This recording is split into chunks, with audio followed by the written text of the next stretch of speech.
So in the first paper, that is the politics of internationalization and migration higher education access, we will be studying in depth of analysis of how higher education institution, states and migrants interact to the shape of internationalization outcomes. The objective of this study would be to learn how the migrants from the local countries to the foreign countries affect the economy, the state, the political stability, and the economy of the country, and how it benefits both the local country and the foreign country.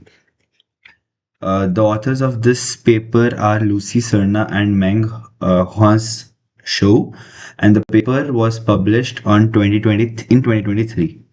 Understanding the migration higher education nexus. The nexus between the migration and the higher education refers to the interplay of migration politics and policies impacting higher education and developments in higher education affecting migration patterns. This research focuses on three key factors: higher education institutions, HEI. This is a very important concept, and we will be coming up with this word in all the papers. And then the states and migrants whose interactions determine internationalization outcomes. Key research contributions would be the higher education studies, migration studies, administrative and policy sciences. This study offers significant contributions to the multiple fields and the bridging gap between the local countries and the foreign countries, and the way they are taught in their higher universities and the foreign universities. International students, global competition, and skilled labor. The local students that are venturing the international education have a lot of exposure, and this diverse exposure gives them a environment with different people from different parts of the world, which helps them know, understand, and learn their concept and the working needs better, which makes them the best of what they are. And that's how they become a skilled labor, which is not the very right word to use here, but yeah, they are the best engineers. And skilled laborers are also recruited by the higher companies in a very easy manner because they are known to be best. And graduating from a foreign university, coming from a local country, is a very big thing to achieve. And the Western universities are known for its perfection, and the local countries, for example, India, is known for its hard work. So, hard work and perfection makes a good combination. Foreign faculty, mobile talents, and brain movement. Push and pull factor is a very big concept here. Professional factors like compensation, work nature, career prospects, contribution, and productivity. The international professors and the teaching staff are also known to be the best breed because they deal with a diverse environment and a diverse class too, and they know how to educate and give the best of their knowledge and pass it on to the next generation. Work environment experiences, the cultural differences, as long as the work environment experiences helps the students realize how the different parts of the world operate and gives them a better environment and to push the limits of to give the best and meet the company's needs. Forced migrants, super disadvantaged students. It's not related to the internationalization concept, but it's something about refugee and super disadvantaged due to the accumulating and the sourcing of students to the foreign universities. Um, HEI, states, and migrants are the three things that benefit and suffer the losses. So the HEI state interaction has four scenarios: the keen HEIs plus keen state, keen HEI plus reluctant state, reluctant HEIs plus keen state, reluctant HEIs plus reluctant state. And migrant agency crucial for outcomes. The migration higher education nexus in the post-pandemic world. In the post-pandemic world, the a significant decrease in international students in the foreign countries had increased, which is why this internationalization concept is very popular among the universities in our local countries, because this gives a very big opportunity to the students to study abroad and get the best knowledge. Thank you.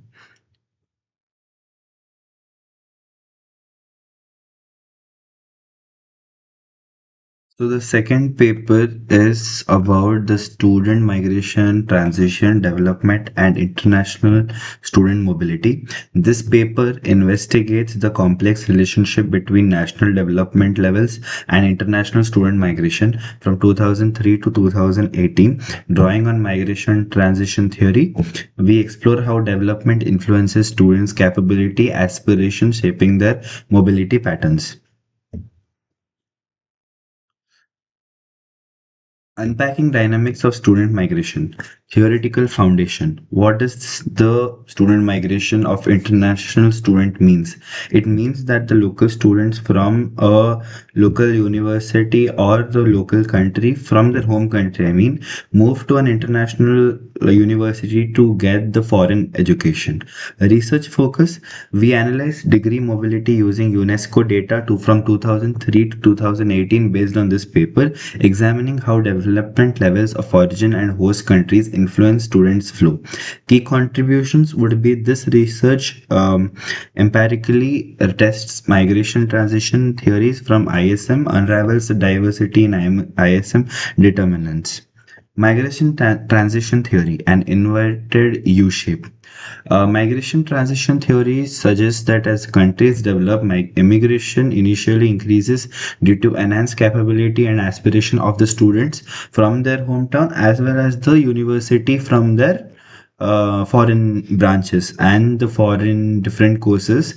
However, beyond a certain development threshold, immigration tends to increase an opportunity at home improvement. Increased capabilities of the students from the local from the home country to the foreign country. The international students have increased capabilities, they have evolving aspirations and willpower to do better in what they do. And the inverted U shape, the dynamic results is an inverted U shape pattern. Capabilities, the foundation for international study. When an international student goes to a foreign university, he has an international exposure, which means he has the willpower to be independent and work codependently on along with his partners or colleagues, which gives them a nice diverse environment and they are good at what they do. And then aspiration driving student mobility. Instrumental aspirations, students seek better education, prestige, and future employment opportunities. They are good with what they are doing, which we already have spoken about. They have a different perspective of life and perspective of what the company needs are, and they meet it satisfactorily. And also the future employment rate of these kind of students are very high because they are skilled. And intrinsic aspiration means these include a desire for new cultural experiences, personal growth, or migration as a rite of passage. The inverted U shape is in action from 2003 to 2018, as we can see in the graph. Our analysis of UNESCO data confirms the inverted U shape pattern for outgoing international student mobility. Global trends, regional differences in student mobility. East Asia and Pacific has 0.66, 0.76, and 0.47 the development rate and also the increase in outgoing students. Europe and Central Asia has 0.82, 2.09, 1.92. North America has 0.89, 0.63, 2.98, which is a very high. And the Oceania has 8.58. Sub-Saharan Africa also has a very low rate. Highly developed regions like Europe, Oceania, and North America show larger percentages of incoming students because of their high value education and also better exposure. Destination choice, the influence of ranking and GDP.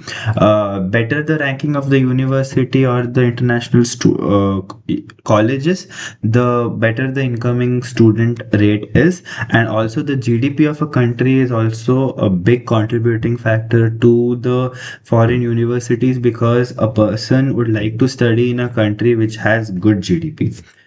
And then in linguistic and colonial ties, shaping student pathway, shared language and shared cultural differences, and the influences that the cultural differences makes on these local students and the international students plays a very big part role, and leads to a better future and better economy of the country.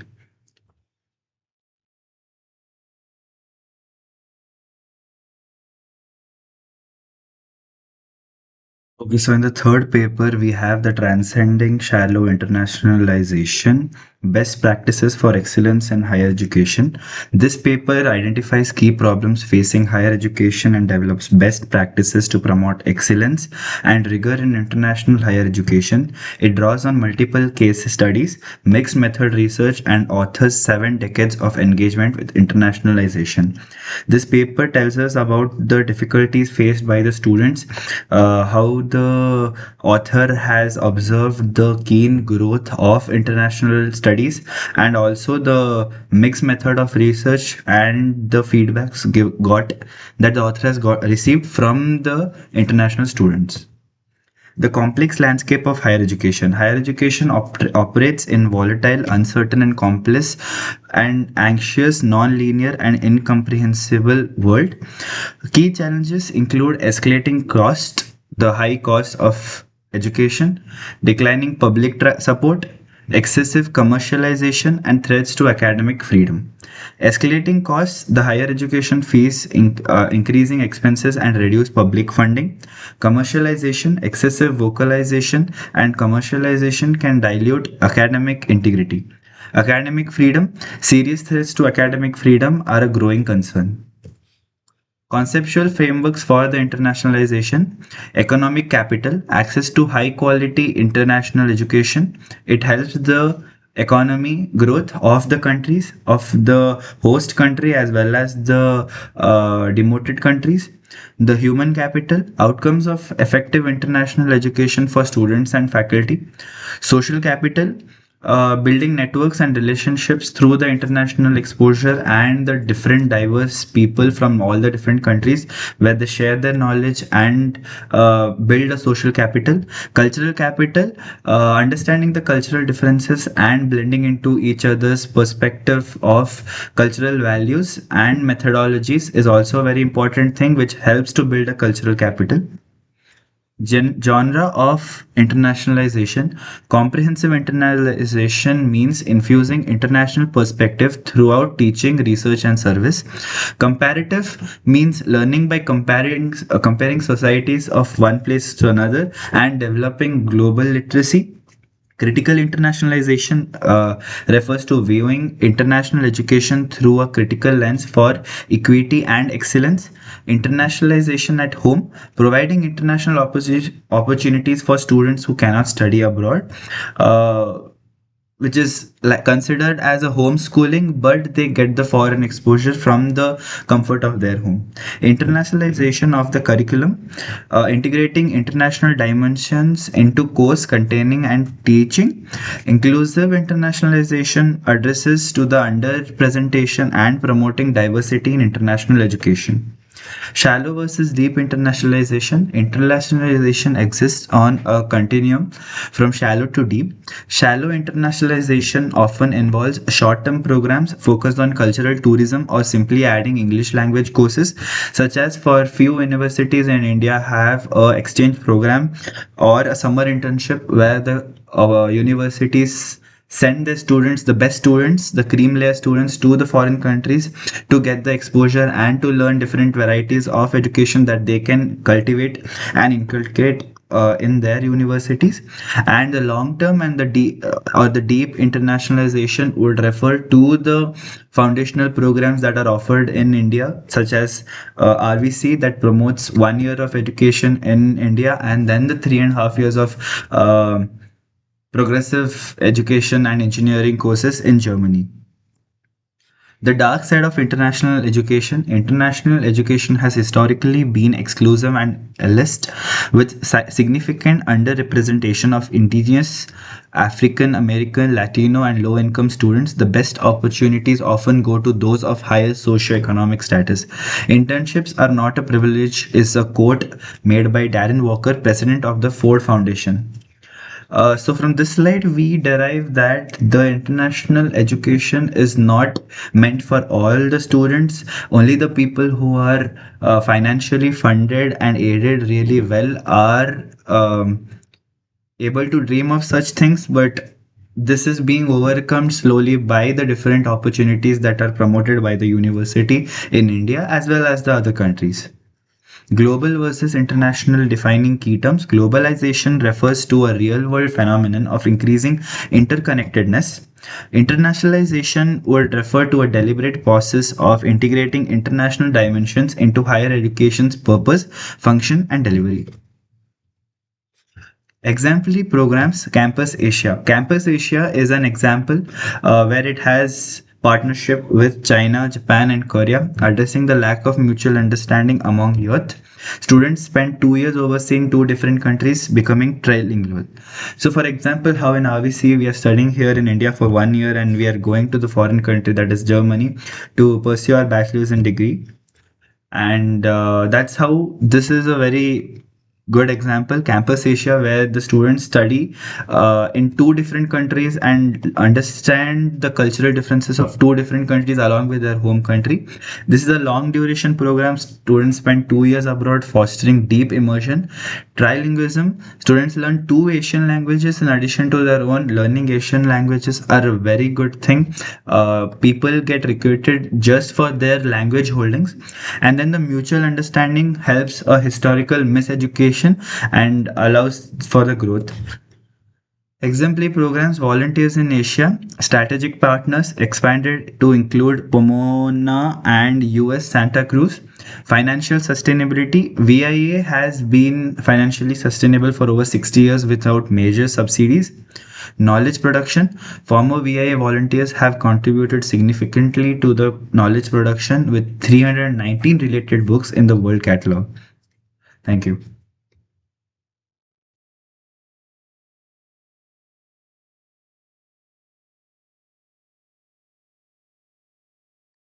So, in the next paper of internationalization of higher education in global north versus south, we'll be studying about the differences between how the global north sees internationalization and the south sees the internationalization, and how they have different opinions about international education. This paper provides a comparative analysis of national-wide rationales for higher education internationalization, HEI, in global north and south countries. It examines how socio-economic and political rationales manifest differently based on national priorities and evolving geopolitical landscape. The evolving landscape of higher education internationalization. HEI has become a critical factor in shaping global education over past 3 decades. However, its conceptualization has largely remained a Western Anglo-Saxon paradigm. So basically, HEI has been working on the international education since quite a long time now, but still the approach to the education system and to the students is still Western, and that is a little hard for the southern countries to adapt to, which is why most of the people and the guardians who are sending their kids off are a little skeptical about these programs. This study addresses a research gap by comparing HEI across geographical regions, analyzing 366 policy documents from 27 different countries. It builds on existing work to understand the main drivers of HEI in global north and south contexts. This paper or this article has been published in the Web of Science and also has been derived out of the feedback from 366 policy documents from over 27 countries. Defining the global north and global south. The terms global north and global south emerged in the 1970s to firm global inequalities. The north typically refers to the historically wealthy class or the rich people on the developed nations of the United States of America, Western Europe, Australia, New Zealand, and parts of Asia, few parts of Asia. The south describes to countries in Africa, Latin America, Caribbean Sea, and the parts of Asia and Oceania, often characterized by developing countries and not yet developed countries. Key rationales for HAI economic drivers. The economic rationales are a primary driver for the HAI, often fueled by global competition. English speaking countries are always referred to as the higher competition for the southern countries because it is how the commercialized higher education and the fee paying of international students has been attracted to. Policies focus on improving national higher education system competitiveness or contributing to national economic performance. Key rationales are for the HEI higher education of internationalization, socio-cultural and academic. Socio-cultural rationales, cooperation remains significant, especially in continental European countries that prioritize free access to higher education. In former colonial states, policies are shaped by development cooperation. Emerging concepts like internationalization and the international studies and the higher education for society IHES promote inclusive visions, extending benefits to the local communities and the southern countries. Academic rationalists, HAI policies aim to improve the quality of higher education through curriculum reform, diversification of the program with the international people, and the mobility of initiatives. Example include the Bologna process in Europe and the African Union higher education harmonization strategy, which gave the opportunity to plenty of students to promote their academic feedbacks and let the universities know how they would like to be taught. So basically they were giving the feedbacks of to the universities and which help them foster a regional equipment and help them adapt to their academic solutions. Key rationales for HI political drivers. Political rationales involve using internationalization as a tool for human capital development and global competitiveness. Some countries exert detailed control over program and research to inculcate national identities and legitimate state governments. So basically, few countries, what they have done is they have patents or they have a different uh, approach to their education, which is a very higher version of what the usual universities are being taught, which is which attracts other people from the different countries and helps them grab the opportunity from these higher universities. Emerging countries like India, China, Russia help to shape the policies of these universities and grab the opportunity for greater global south cooperation and to challenge the western paradigms. Initiatives like Brazil's PEC-G program promote south-south cooperation as well through scholarships for developing countries who are a little down financially. Complexities influencing HAI steering mechanisms, the realignment of national interests, rising nationalism, health pandemics, and global conflicts are also a huge factor and a contributing factor to the international education system because no one would like to go to a country which isn't safe, and war prone countries are also not a very good option for the students to go study at. But the recent past, the UNESCO and the United Nations has been making pacts and terms based on which these countries have different set of rules and regulations for the international students, and that's how it is. In the global south, shifting trends in international student mobility show countries like in China and Malaysia gaining agency. Anti-globalism and anti-immigration sentiments in developed countries are interconnected with increased agency, impacting student interest in studying abroad. Methodology, content analysis of policy documents. This study used content analysis to investigate HCI rationales, examining 366 policy documents from 27 global North and South countries, as I mentioned before. Rationales were defined as motivates for integrating an international dimension for higher education policy.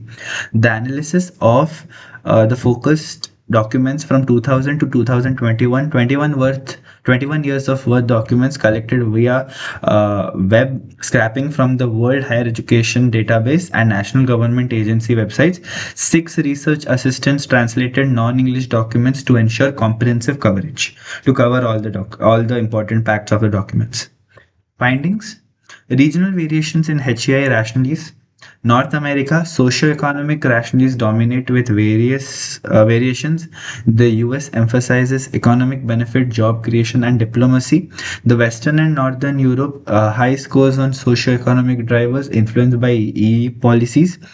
Oceania and East Asia, developed economic prioritize socio-economic drivers. China focuses on a global impact and competitiveness. South and Southeast Asia, Malaysia, Thailand, and India show high scores on socio-economic rationales.